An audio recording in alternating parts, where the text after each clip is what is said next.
आपल्या सर्वांचे लाडके उमेदवार डॉक्टर अमोल कोल्हेजी, आमदार सचिन अहिरजी, तुषार कामटेजी, सुनील गव्हाणेजी, कैलास कदम काँग्रेसचे अध्यक्ष, तुषार सहाणे सेनाचे प्रमुख, युवक अध्यक्ष इम्रान शेख, धनंजय अल्लाट, काशीनाथ नकाते, आमच्या सुलभाताई उबाळे, राहुल आहेर, ज्योतिताई निंबाळकर, संतोष शिंदे, शैलेश मोहिते पाटील, मानव कांबळे, सागर तापकीर, राजमालाताई गुट्टे पाटील, अनिता तुतारे, सरिका आरगुडे, नितीन सस्ते, सर्वच मान्यवर आणि बंधू भगिनींनो, मला वाटतं कोणत्या मुद्द्यांवर आपण निवडणूक लढतोय हे तुम्हा सगळ्यांना माहिती आहे.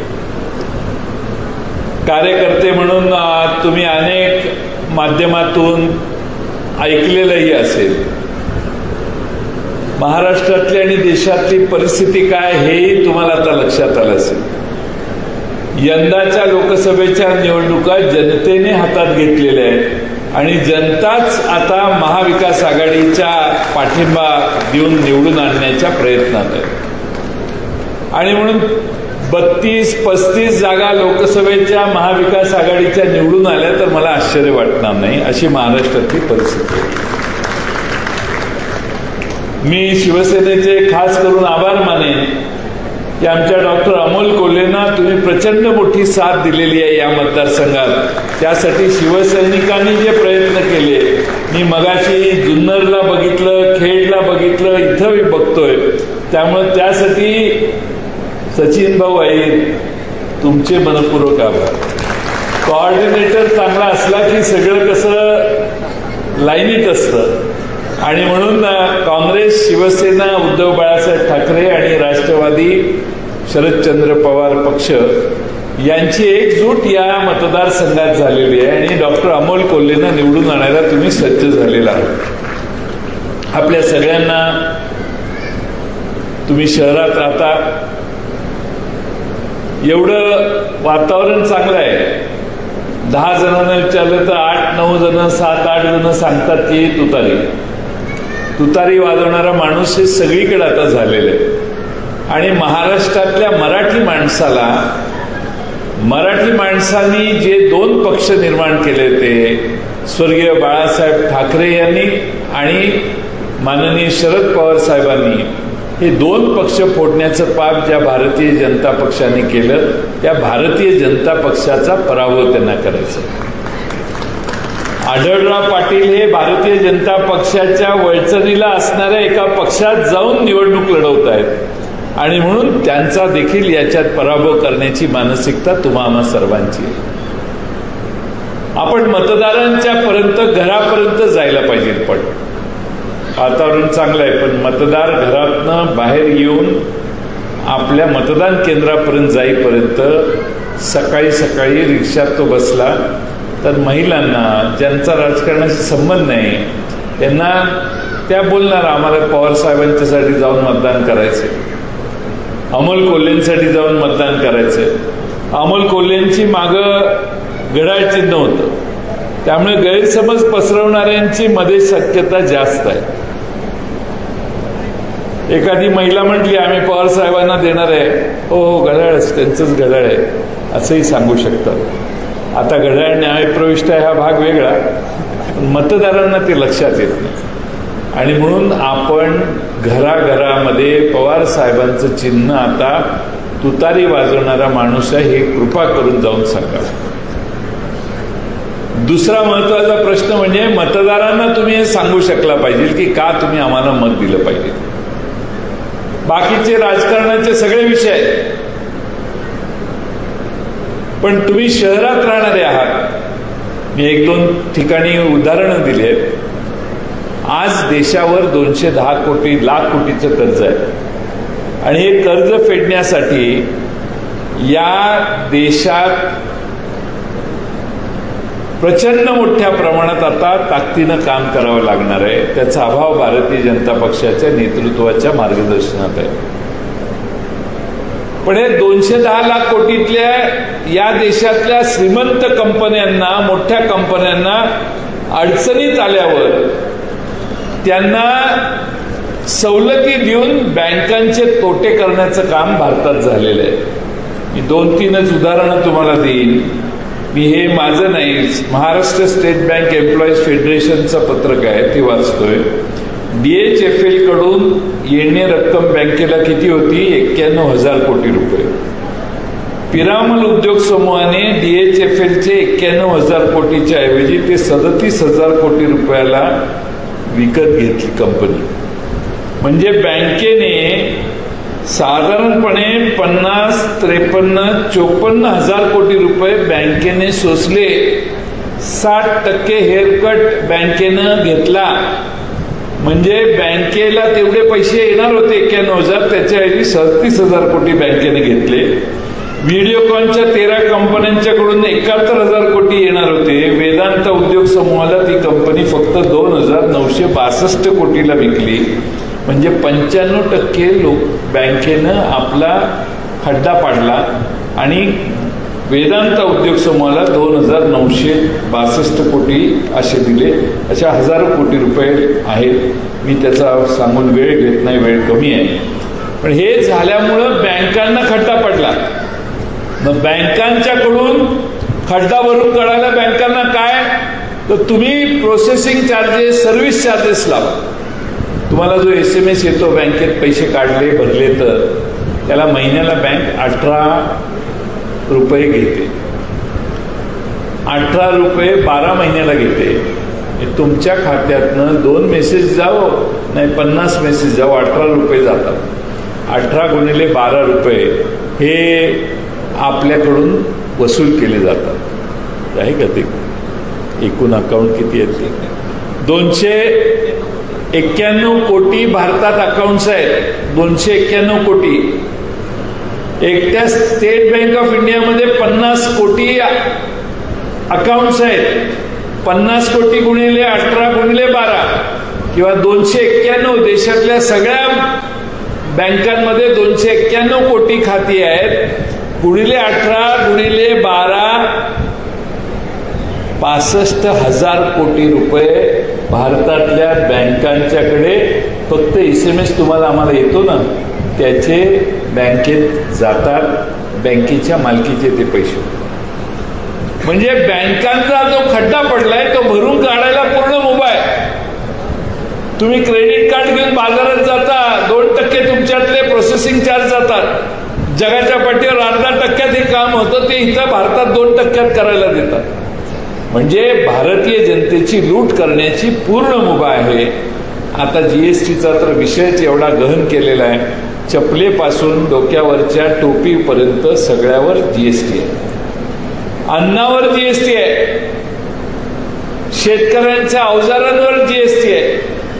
आता तर नवीन कायदा आहे की जर भोसरीमध्ये एखाद्या व्यापाऱ्याने माल दुकानात भरला आणि त्या मालाचे 45 दिवसात सप्लाय करणाऱ्याला पैसे नाही दिले तर 10 लाख रुपये द्यायचे राहिले तर त्या 10 लाखावर इन्कम टॅक्स लागणार. 45 दिवसाच्या आत जर तुम्ही समजा आमच्या कामटेंच्या दुकानामध्ये मी पावसाळ्याच्या छत्र्या सप्लाय केल्या तर पावसाळा आल्याशिवाय कामटेंची छत्री विकली गेली नाही तर कामटे म्हणणार तेवढे विकल्यावर तुला पैसे देतो. मी हो म्हणणार तर मलाही गिराईक नाही दुसरं.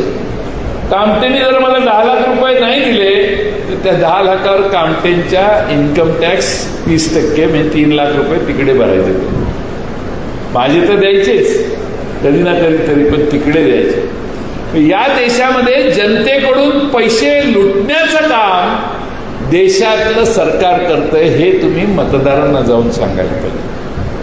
बाकीच्या गोष्टी गौण आहे. पेट्रोल महाग आहे, डिझेल महाग आहे, गॅस महाग आहे. गॅसमध्ये साहेबांनी काय केलं, सगळ्या पंपावर पोटं लावले, सगळ्यांना गॅस वाटले. आम्हालाही वाटत घ्यायला आपण काँग्रेस पक्षाचं सरकार होतं. आपल्या वेळ आहे. माझ्याकडे घड्याळ हरवलेलं असलं आमचं तरी इकडे चालू आहे. तुम्ही काही चिंता करू नका.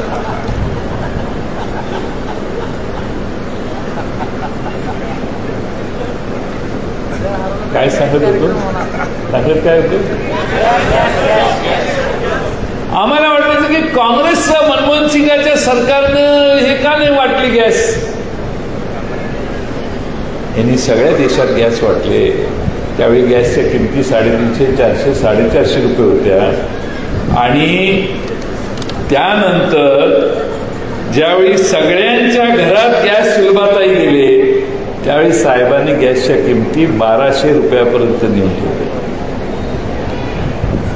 1200 रुपयापर्यंत गॅसच्या किमती मागल्या. जरा लोक अंगावर आली म्हणून 200 रुपयाची काहीतरी आता मध्ये सवलत दिली.